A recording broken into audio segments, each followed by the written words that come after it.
afternoon. This is ASO Television News. I am Richard Alichinyang with the headlines. President Tinubu approves recruitment of 1,000 forest guards.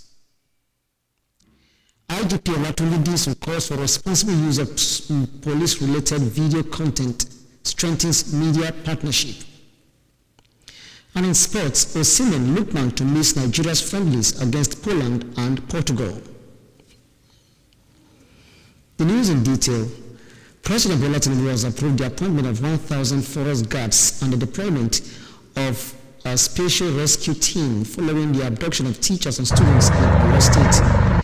Presidential spokesman Bayo Onanuga disclosed this in a statement on Sunday following the visit of a federal government delegation to Esiele and Yawuta communities in Oriere local government area of Oyo State in the wake of the abduction of pupils and teachers from Community Grammar School, Baptist Nursery and Primary School, and LA Primary School on the 15th of May 2026. In addition, the president also directed a specialized security unit with advanced rescue capabilities to intensify efforts to secure the release of the abducted pupils and teachers. The delegation was led by the president's chief of staff, Femi Gbagbabiamila, and included the National Security Advisor, Nuhu Ribadu, the Inspector General of Police, Olatunji Disu, and the Minister of Defense, Christopher Musa, as well as the Special Advisor to the President on Media and Public Communications, Sunday Dare.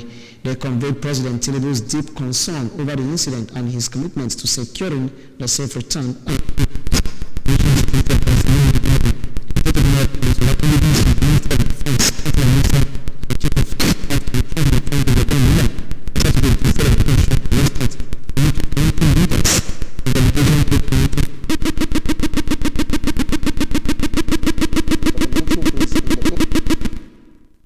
President for consideration and approval.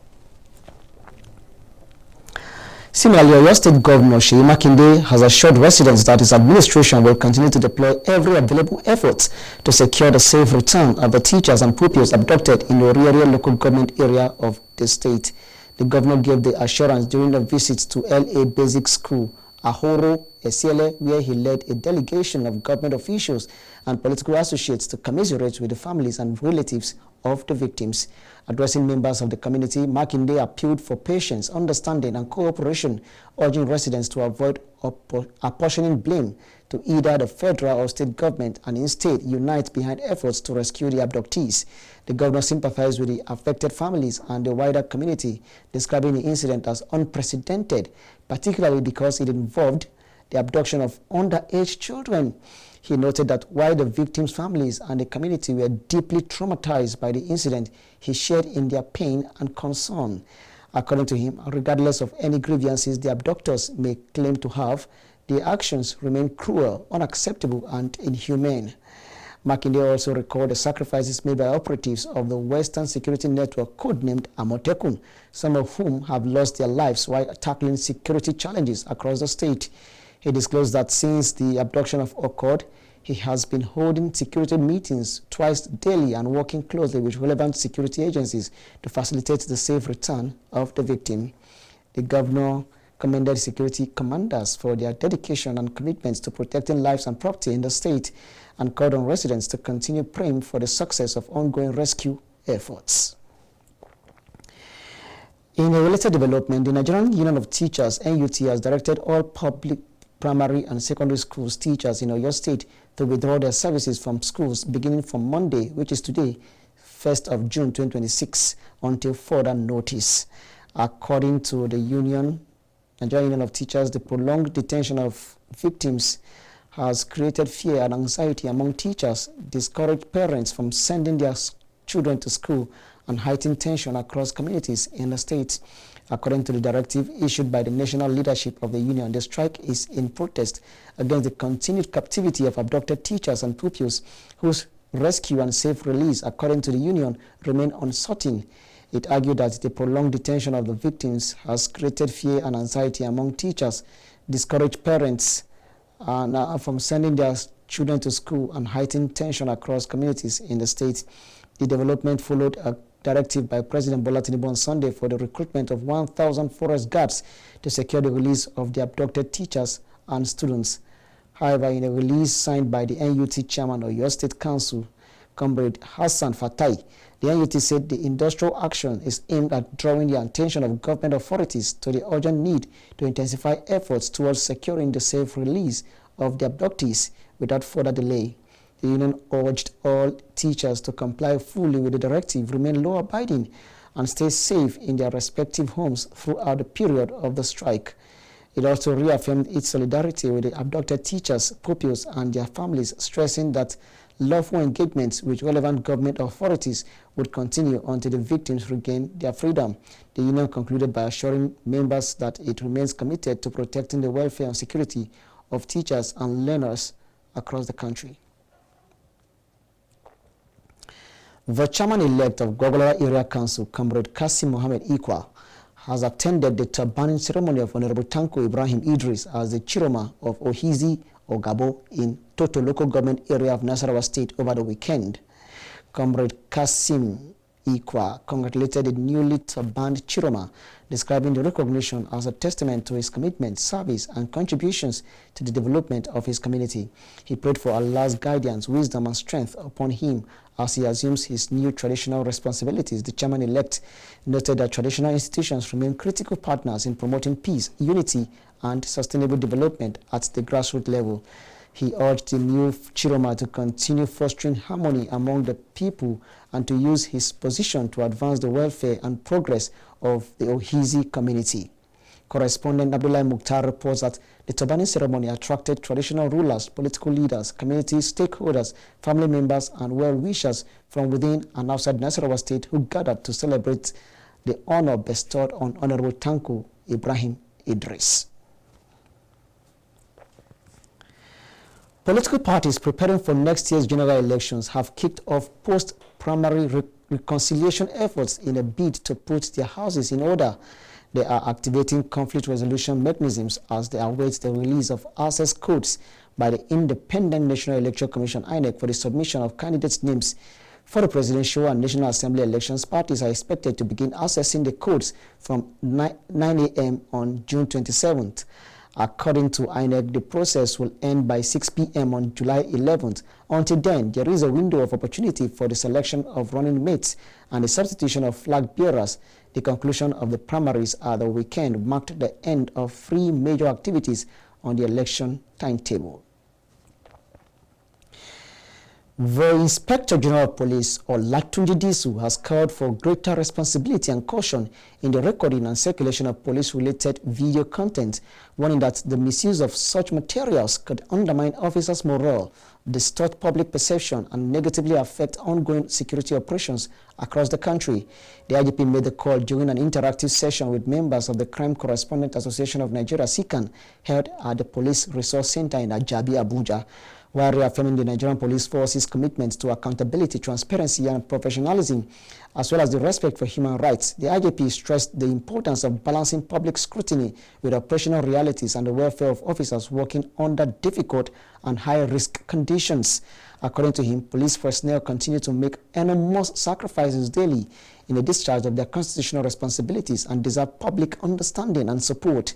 He cautioned against the growing trend of indiscriminate recording of officers during routine and sensitive activities, noting that such actions could negatively impact morale at a time when security personnel are confronting multiple security challenges nationwide.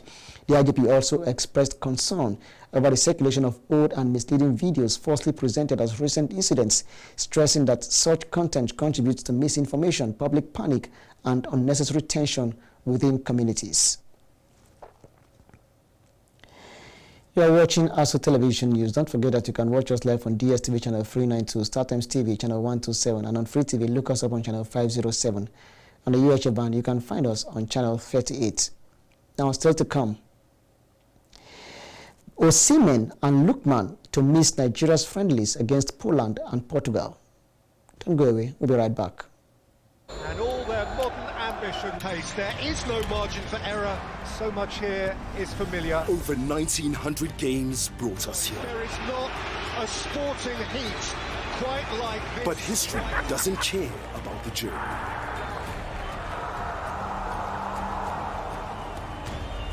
It only remembers how it ends. You bottle it. There's no other word. You bottle it.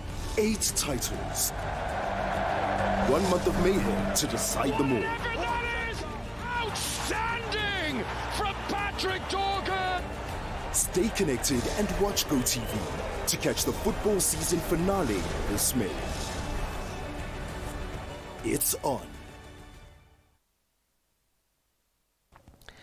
The Commissioner of the Federal Road Safety Corps, Sheikh Mohammed, has commended personnel involved in the ongoing Eid el-Kabir special patrol operations for their commitments to ensuring safer highways across the country.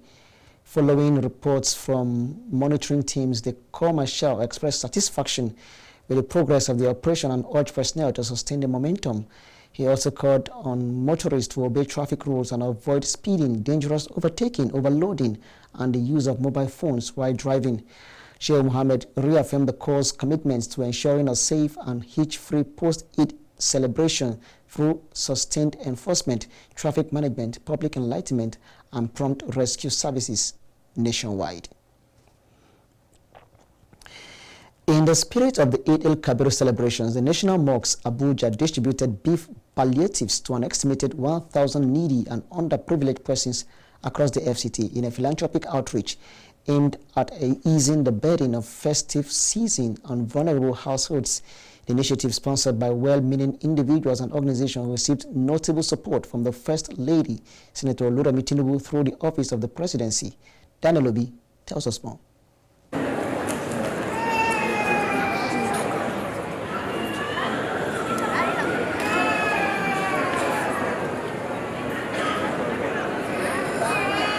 Eid el-Kabir, which commemorates the virtues of sacrifice, compassion, and communal solidarity, provided the context for the outreach. Beneficiaries, drawn from various communities, both within and outside the Abuja National Mosque, queued orderly to receive portions of beef, with many describing the gesture as both timely and dignifying.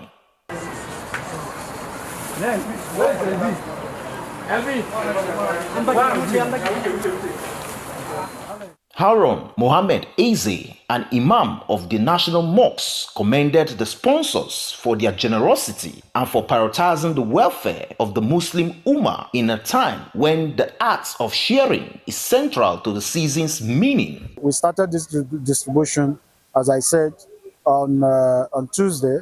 What we received so far is 10 cows from the presidency through the office of the First Lady, Senator, the mother of the country, Senator Remi Tinubu, who has always demonstrated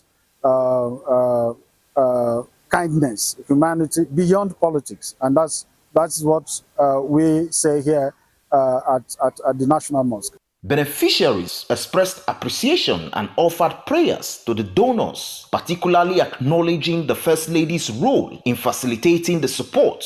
They noted that the assistance will enable them to observe the Salah with greater ease. Saboda haka wannan abu da aka yi mun ji daɗin sa, Allah ya sa wasu shugabannin in sun zo su rika yin wannan abun lokacin farantawa al'umma wanda ba su da kuɗin da za su yanka. Alhamdulillah. I appreciate them as they give us this meat. We are very happy. May God bless them. May God reward them. What they want, may God bless them abundantly in Jesus' name. Eid el-Kabir is a major Islamic holiday that commemorates Prophet Ibrahim's willingness to sacrifice his son as an act of obedience to God. Daniel Obi, ASO Television News. The Nigeria Security and Civil Defense Corps (NSCDC) mining marshals have arraigned 15 Chinese nationals and 9 Nigerians before the Federal High Court in Abuja over alleged illegal mining activities in Nasarawa State. The defendants were brought before Justice Ofili Ajumogobia of Court 6, Federal High Court, Abuja Judicial Division, following their arrest on May 16, 2026. According to the NSCDC, the suspects were allegedly caught mining lithium without lawful authority or a valid license in Kokotna local government area of Nasarawa State.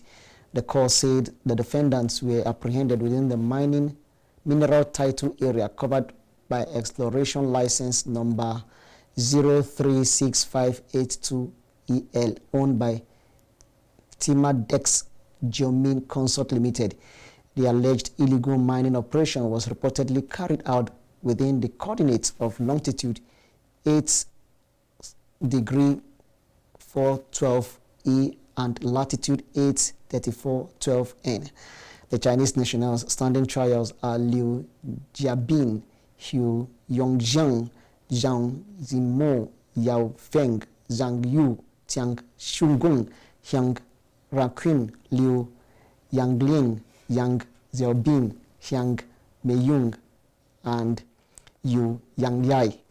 Also arraigned are Time God Sani Abubakar, Nuhu, Jonathan Akba, Sunday, Pius Favor, Agada Joshua, Sani Osu, Haruna, Asabe, Elelenko, Akoite, Jolie, and C&A International New Energy Limited.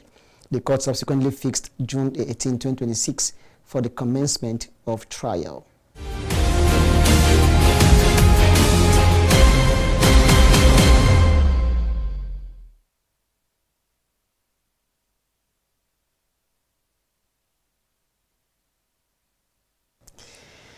The Nigerian naira traded within a relatively stable range against the United States dollar across the official Nigerian foreign exchange market and the parallel market as traders monitored forex liquidity and market demand. Data published by the Central Bank of Nigeria showed that the official NFEM exchange rate closed at 1,373.025 per dollar on May 29th. The latest available official rate at the start of trading on June the 1st. The market recorded a high of 1,375 and a low of 1,372 during the trading session. Market analysts attributed the relative stability of the naira to improved interbank transactions and sustained liquidity in the foreign exchange market. Recent reports indicated that the increased activity in the interbank segment has helped support the local currency despite persistent demand for dollars. In the parallel market, commonly referred to as the black market, the dollar exchanged at about 1,375 for buying and between 1,385 and 1,405 for selling on June the 1st, which is today, depending on location and dealer quotations. Currency tracking platforms showed the average black market selling rate hovering around 1,385 per dollar, while the official NFEM rate remained near 1,373.25, leaving a narrow gap between both market segments. The naira has remained relatively steady in recent weeks as the Central Bank of Nigeria continues its market reforms and liquidity management efforts aimed at improving transparency and reducing volatility in the foreign exchange markets.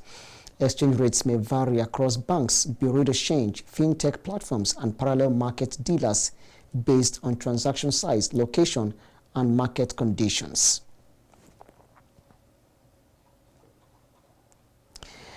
Non-oil trade between Nigeria and the United Arab Emirates increased to $5 billion in 2025. A statement signed by the Special Assistant on Communication and New Media to the Minister of Foreign Affairs, Dr. Magnus Eze, on Sunday, noted that the increase, quoting the ambassador of the UAE to Nigeria, Salem Saeed Al-Shamsi, during a visit to the Minister of Foreign Affairs, Ambassador Bianca Odomego Ojukwu in Abuja. The ambassador said non-oil trade between both countries increased from $4.3 billion in 2024 to $5 billion in 2025, reflecting growing economic cooperation and business activities.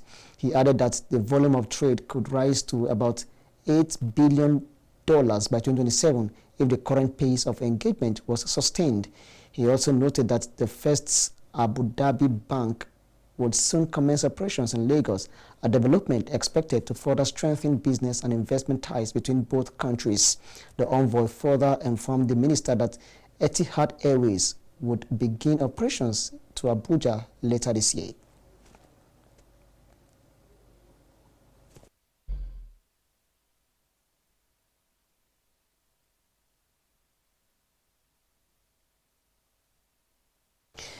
Super Eagles of Nigeria will be without two of its biggest stars, Victor Osimhen and Ademola Lookman, for the upcoming international friendlies against Poland and Portugal.